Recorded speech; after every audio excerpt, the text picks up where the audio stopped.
And it looks like we've got some calls. Yep. So why don't we go ahead and go to calls? We've got, okay. And Mike and Austin, you're on the air. Hello, I am from the Austin Stone. I'm sure you know the church. Okay.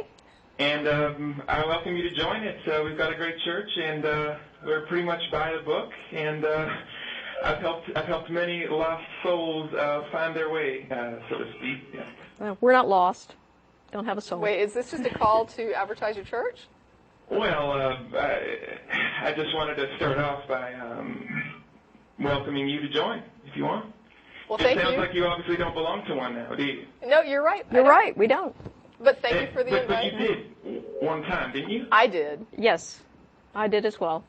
So you didn't feel any warmth when you sang the hymns or listened to sermons or anything? Yeah, I did. I did. Yeah, but that has nothing to do with whether I the came to the theology is conclusion true or that not. feelings are not God. Yeah. So why exactly did you quit?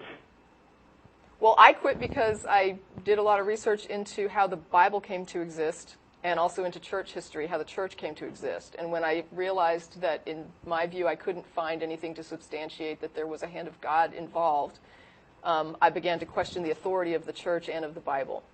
And at that point, I stopped being a Christian, but I maintained theism for about another 10 years while I searched to try to find out then if the Bible is a man-made book, and if the church founded upon Jesus is based on that Bible and it's a man-made institution, then what really is God, and what would God want me to do? And so I aimed my search more toward just putting my life in the hands of whatever God was, that he would show me what was required, what I needed to do, just lead the way and I will follow. I'm searching. That went on for about 10 years until I came to the conclusion that if God is everything, pretty much that's pantheism. So I thought I was a pantheist for about a week. I guess I was a pantheist for about a week, and then I said, this is kind of ridiculous. It's the universe, and so we have a name for it, and God and matter are not the same thing. Material existence is material existence, and if that's what I'm calling God, then I might as well just say I'm an atheist. Well, it seems to me that you can be a non-believer, but it's another step if you want to make a show and say you're an atheist and start to say these bitter things. Well, why? What have I said that's bitter? Yeah, why do you think we're bitter? Well, I mean, just the general tone I get from you is that you're actually mad or angry with God.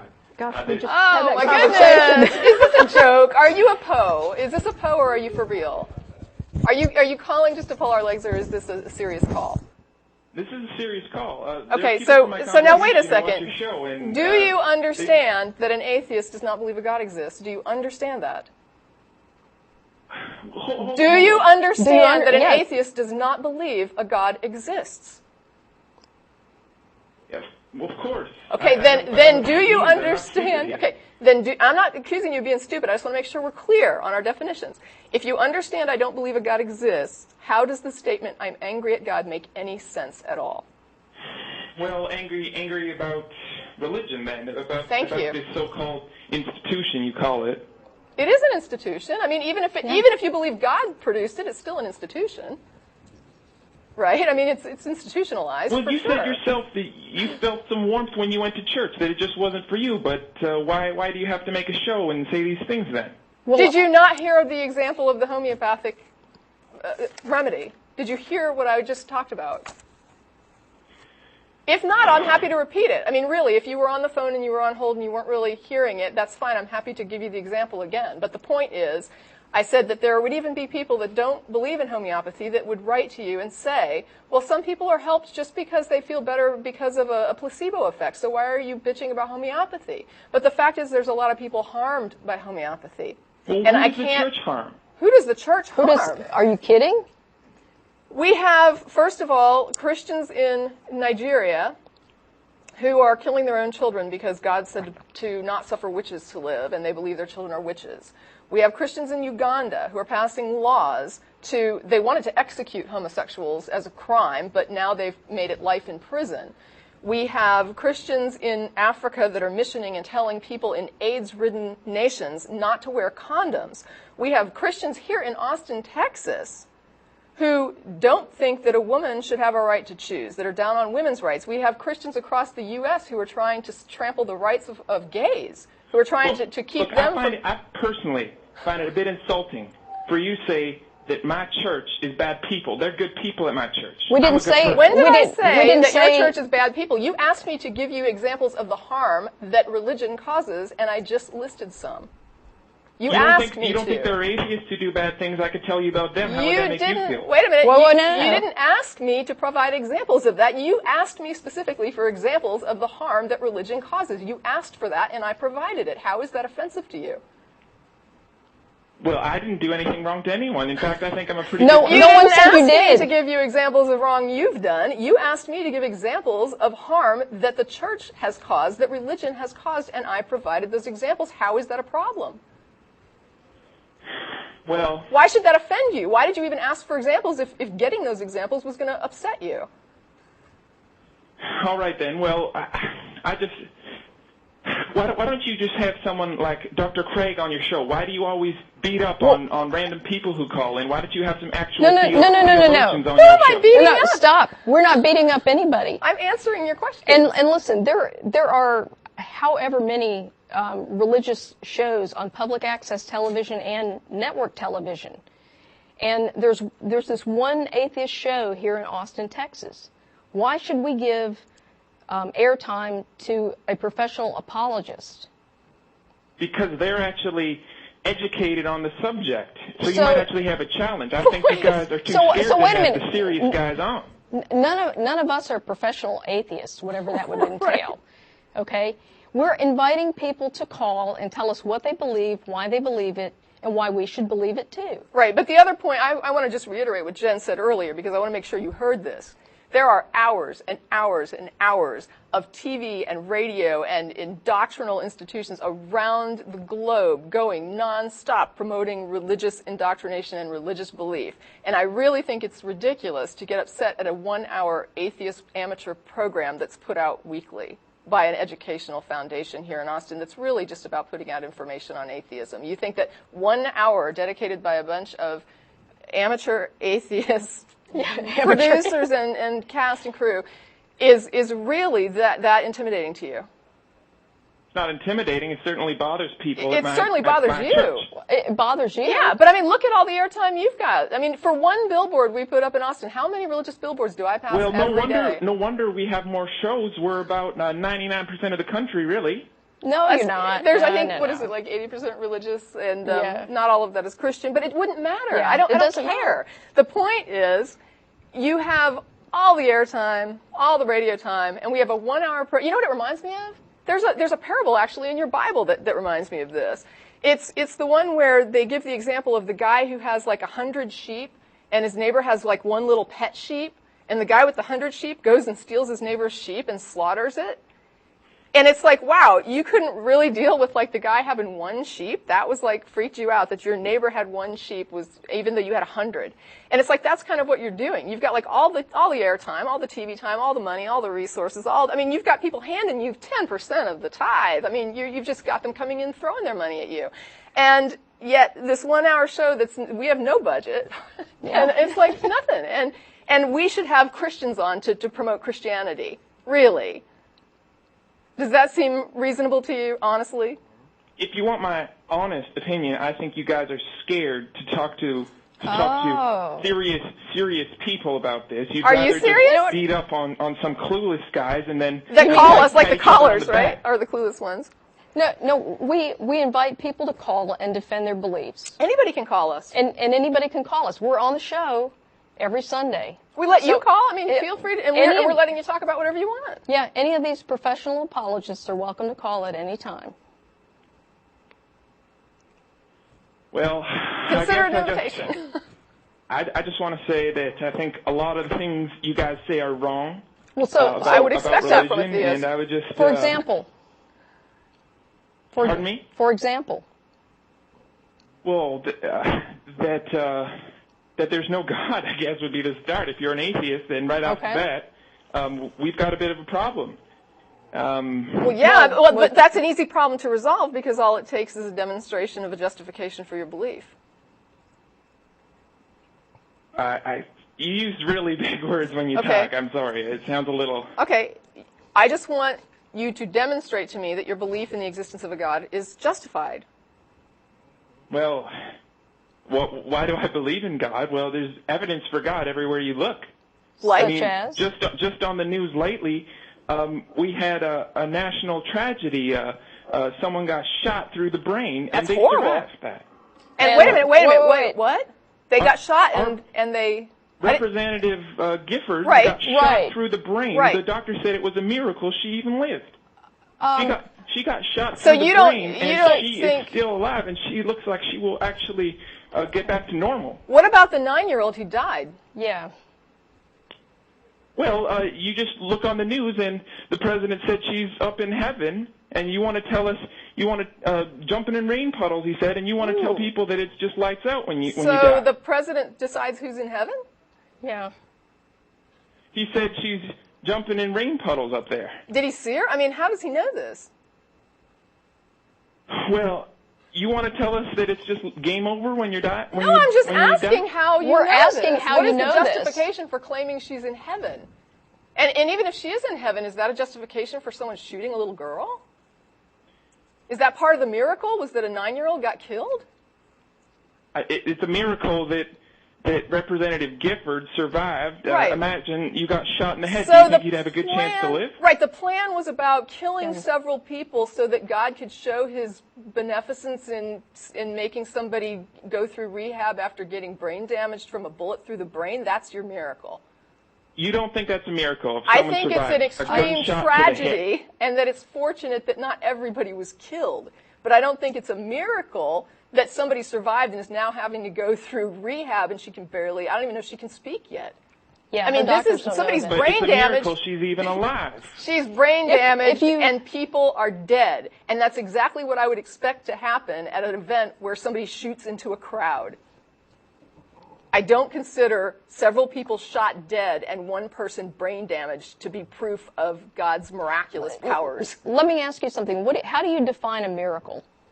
What's your definition of a miracle? A miracle is how the way God shows us is real. No. It's something that could never happen without God. So people never happen without God. never survive A getting shot shot in the head without God. Without God, she'd be dead, just like most people who get shot through the head with a So bullet in their people, brain. Most people. But you admit so that how there's many- some people that get shot through the head that don't die. It's pretty rare. Right, but it happens. Right. 10% of That's people. why we call it a miracle. A miracle is Okay, a so a really miracle rare is a thing. rare event. It's not something that can't happen. It's something that could happen, but statistically would be rare. And in this case, it happens 10% of the time. So anything that happens that's against the odds, which we would assume that in the universe some rare things will happen. Every time a rare event happens, you just say God did it. Is that what we're calling a miracle now? Well, I wouldn't say it's a miracle if you win the lottery, but I would say Why it's a not? miracle. It's Why a not? rare It's a event. rare event. It's in fact. It's What is it's- the statistical odds that determine a miracle? Like, at what point is it statistically become a miracle versus a rare event? I don't think you can just you can't do science on it. That's because it's nothing to do with science. So we don't really know at what point rare becomes miraculous versus just rare. Well, this isn't something you study in university. I mean, this is... Right, but you're saying that you recognize miracles, and I'm asking you what they are, and you're saying they're rare events. And I said, well, there's some rare events, like winning the lottery, and you said, but that's not a miracle. So I'm saying, when do we hit the point when a rare event is then determined to be a miracle? I think you guys... you guys are playing dumb with me. I think you know exactly what I mean when I say No, it's a no, miracle. we to don't. survive. I don't know what you mean. No, I want to I'm know. asking you, how do you know how do you differentiate the rare medical survival event from a miracle? You mean if someone survives cancer? Right. I guess that's a miracle if they survive a deadly disease. Do you believe that there is such a thing as natural remissions that can occur? Like, for example, if you have rats in a lab and some of those rats have cancer and they have a natural remission and survive, are you thinking God is saving those rats, or do you think that there's sometimes a natural remission? Oh, I understand the question now. Right. it's not always a miracle. First of all, I don't think Okay. God does miracles for rats. I think it's just for humans. Right, and I didn't it's when think you did. humans survive. I just wanted to make it clear. I mean, I didn't think that you did think God was doing miracles for us, but I was trying to make you understand my question better. So my question is, when you see somebody survive cancer, how do you tell the difference between a natural remission, like what we would see in a rat, which we would assume would also occur in humans, versus God fixed the person? Well, obviously, it's just a question of what you believe. I mean, No, it's not. It's a question of what you're can't tell claiming. you if God did it or if it was natural. So the doctor can't tell if it's a natural remission or a miracle, but then how can you tell? Well, it's just I believe that when these things happen, it's God's work that He does. Except that sometimes you think it's just a rare event. It's just a really good thing that happens that you didn't think was going to happen, and then it happens, and you say it's a miracle. And Like winning the lottery. God loves you, and that's how He shows you He loves you, is He protects you. How do you differentiate between a rare event that you don't think is miraculous and a miraculous rare event? I guess you can't really. It depends on different people. You might ask different people. They might say it's a miracle. Some people might say it's never a miracle. I know they Maybe say did it. just one thing in their life is a miracle. Right. Some people might say, like, every day there's a miracle. I know that people say this because I talk to them all the time. What I'm asking is, where's their justification when they say it's a miracle, when they're also acknowledging that sometimes rare, fortunate things do just simply occur? So when they're saying, I've determined it's a miracle, I guess I'm asking, where's their justification when they're telling me this is a miracle? Well, maybe there is no real justification. That's my point. There you go. But that's not necessarily a problem. It is a problem. It is a problem. If you want me to believe, It's a problem if you It's a care problem. whether or not the things you believe are true. If you don't care if they're true, then justification for them doesn't matter. If you care if they're true, then whether or not they're reasonable beliefs to hold and there is justification for holding them becomes important. Well, I mean, I just think it doesn't even matter. I think I don't even think it matters if it's true. If it makes you feel good and do good things. Okay. Well, in that case, then the dialogue is kind of over, and I don't mean that in any kind of an offensive way. But honestly, when the person on the phone tells us they don't care if their beliefs are true or not, they just simply hold them, and they can't justify them, and they don't care. Then I don't really see a point in a dialogue because you're saying that even if we could demonstrate you're wrong, you don't care. You're still going to believe it, or you're still going to say it's okay to hold the belief. And so to you, whether or not beliefs are true is unimportant. Well, maybe we don't have a justification for miracles. That doesn't mean we don't have a good church and we're not good people. I don't doubt that you're a decent person. I mean, if you were my neighbor, I would probably be fine with that. I don't think that you're, killing babies in the basement. I find all this stuff pretty philosophical, if you ask me. I don't think it has much to do with whether religion is good or bad. I mean...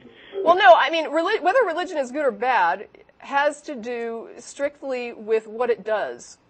And what I see is that there are some benefits to religion, such as it supplies like a good support structure. For example, you're saying you've got this good community of people that are in your like church. Some people, they said the Bible helped them through like a time, like suicide. They thought they were going to commit suicide, and the Bible helped them. well, that's not the same. There's a different issue there because I sometimes wonder if Christianity specifically doesn't kind of rob us of our self-esteem by telling us that we're inherently depraved, and then give us back, that sort of, if you grovel, then you're acceptable to God, and that makes you worthy of something. But that's a whole different issue. Because right now, what I'm trying to say is that I agree with you that there are certain things like the social structure of your church is probably very supportive, and it's a positive social influence on the people that attend there. I agree with you. I agree with that, too. Right. Okay. But I also understand that there is a great deal of pain going on around the globe for religious reasons because of the same doctrines that are coming out of the same book, because people read that book and they read a lot of different things. And for every Christian that I've ever met who says this is what really my religion is about, I've met other Christians who say that Christian's not a real Christian and this is what my religion is about. And so I have to look at Christians and say, what does each person believe and what are they doing here? And yes, there are some good people who are Christians. And there are some evil people also who are Christians. And it's the Christianity that seems to motivate some of these evil things. And before you react, let me just say, I don't think that people in Nigeria would be murdering their children as witches if somebody didn't tell them God wanted them to kill witches and convince them that their child was a witch. I think that is a superstitious belief that they were convinced of that is causing those deaths that would not be happening if they had a real-world perspective that says witches are not real. Well, I mean, my church doesn't. I understand. You're not killing children. I get it. Your church is not doing that. You're a happy group of people that has a community going on, and it makes you happy. The problem is, this is a belief that proselytizes all around the globe, and different people interpret it in different ways, and it causes a lot of harm. Most of the harm that comes from the religious teaching seems to be connected to the supernatural and superstitious parts and claims about it. The parts that are good are the very real things that we agree are good, that are like you're talking about, the social structure. We get together, we sing songs, we feel happy, we like each other, we rely on each other. If someone needs help, we come together and help them. All of that is community. It's good. It would be good whether you were a social group or a church. It would still be good either way for you people to come together and be a good community group of people. I would support that. What I have problems with is when you start teaching people things that are superstitious and supernatural that a lot of uneducated people get a hold of, don't know how to interpret, and start hurting each other. Or you get some people who are educated who hurt people, who are like voting and saying, you know, gay people need to be not treated like other people. They need to be treated less than other people. Or they need to be, you know, that women shouldn't have the same rights as men. Or that, I mean, when you start getting things like that, I mean, these are people that did get a regular education who don't know how to read this and not make it hurt people. So what I'm saying is, maybe if we took the good parts of it that you're saying are the good things, like the You mean community. we need to make a New Testament with no supernatural things? I'm saying maybe we can just take the good community aspects of what you do as a church and hold on to those things, and maybe weed out some of the stuff that you're saying we can't really demonstrate, and maybe it's not true, but we don't really care. Let's care. Is that what your organization does? It's sort of like you help people, but you have no Bible, you have no... We are a community group. We're pretty small. Yeah. I mean, I'm going to admit we probably don't have the resource power that your church has behind it, for sure. But we do our part. We have like an Adopt a Street cleanup, and we have a blood drive, and so we do community efforts, and we try. We're not a humanist group. Now, I will tell you that there are secular organizations that are... Do you guys belong to other organizations? Yeah, there's like the Coalition of Reason, which is like a national arm that we just had a partnership with, I guess. Yeah, we have a local coalition. So, I mean, there's a little bit of networking. But the thing is, what you're describing would be like a humanist group, or even like a Unitarian Universalist church might be more along those lines, of like a group of people who are really getting together to do like a sort of almost secular, I don't know if it's correct or incorrect to call it a secular religion, but it's almost like a secular sort of, we believe in helping humanity.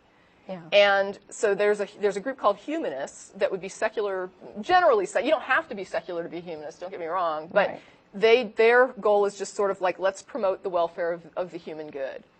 And I think that's fine. I thought all you guys did was just go out and do protests and say you don't like religion. I didn't know you actually did. We also do protests, but honestly, I mean, there's some things that we protest that there are church groups that would protest as well, and that do protest as well. For example, the People United or Americans United for Separation of Church and State is headed by a minister who believes that the government should stay out of religion. And so he wants to see that separate because he believes that his religion is better served by not having the government involved in what they're preaching and what they're doing.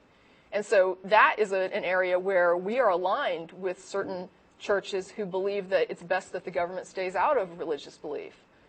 And so we believe, of course, from the secular side that it's good that religion stays out of the government. And so we see it both as a mutually beneficial thing, agreeing that religion benefits when government doesn't run it, and government does well when it handles the secular concerns and lets religion handle the people that are religious and let them figure out what they want to do with their own religion. That's up to them. It's a personal, private decisions for them to make, and not something the government should be dictating. Well, thanks so much, guys. I think I have good news for you because I don't think most people, I don't think most people actually like the bad parts of the Bible. So they would like to get rid of that too, maybe. But I hope it you're would right. be hard for them. I hope you're right, and I thank you for your call. Yes. Okay. Well, that was interesting. It was a good call. Yeah. I appreciate the call. Okay.